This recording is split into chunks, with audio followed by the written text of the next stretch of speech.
Brent's done over the last 4+ years. Where's holding those guys at 71 yards last year? Incredible, just incredible. I mean, I walked off the field. I knew they didn't have a lot, but there's a lot of tackles for loss and things like that that come off of some of the plays positive plays that they have. I walked off the field and I remember looking at the stats in the locker room. And I just couldn't. It was impressive.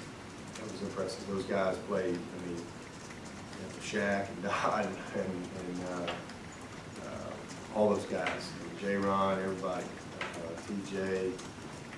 They played lights out in that ball game. Really played. That's one of the best defensive performances that I've been around. I mean, it's hard to describe how hard that is to do, to hold a team down. And this is a team that's usually always in the top 5 in rushing in the country. So it was pretty impressive. And I'll sign up for that right now. If there's any way we can do that, but this bunch here is, I think they're much better than they were last year. A lot better. You've led the nation in 3 and outs the last few years. Has that been an important part of the success that you've had against Georgia Tech? And how hard is that to do against their offense when they go for it on 4th down so often, when 4th and short? Yeah, it's hard. Y'all may remember when we lost to them in the championship game in 09, our first year. Neither team punted. I don't think I've ever been a part of a game like that. Neither team punted. It was just one of the most frustrating games I've ever been a part of. They couldn't stop us, we couldn't stop them, and we just left a little too much time. And we went 86 yards there. And that's a tough. That's why you got to win on 1st down.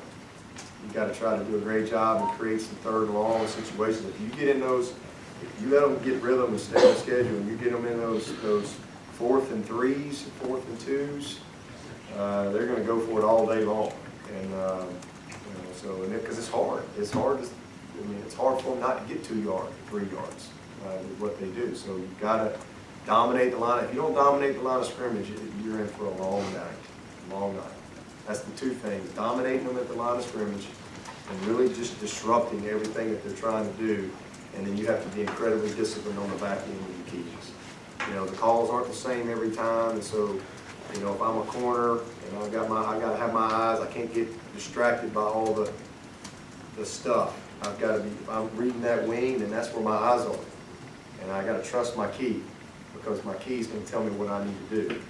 And so there's just a lot of discipline that you got to have on the back end with these guys. But I think there's no question. The main reason we've been very, very good around here is we've been a complete team. We haven't just been a good offense. We've been a good defense, a good offense. We've been a complete team. We've made a lot of plays in all 3 phases over the last, 6 years around here, and we've won a lot of games. So you've got a defense that's top 10 in the country, and you've got a chance to be pretty successful because they're getting you the ball back, and you're getting a lot of at-bats. So the 3 and outs are huge because you can't get. I've been on the other side of that. When you're having 3 outs as an offense, you can't ever really get into them. And our defense has been as good as anybody in the country at that. Same thing with tackles for loss. But that all goes back to having great quality players, depth and development and teaching at the defensive line position, which we certainly had that. And the same thing at tackle. Deshaun was pretty outspoken, I guess, last week about trying to take some of the frustrations of those first 2 games on himself. What's the trickle-down effect of how he handles adversity through the rest of the locker room? What is that going to say about him as a leader? Well, I think it says a lot about him, and I think that was just kind of, again, as I told you the other day, just kind of him being a leader and trying to deflect a little bit of some of the things that we need to improve on. But he sets the tempo. He sets, for everything around here. He affects everything. And that's why it's important that he doesn't let certain things affect him.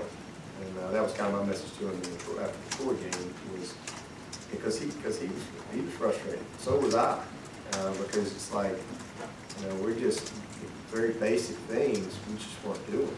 And then all of a sudden that magnifies everything else. I mean, it just magnifies it to the nth degree. So it was good to see us get back on track in that fourth quarter and then carry it into the South Carolina State game. Anybody got anything else? Good.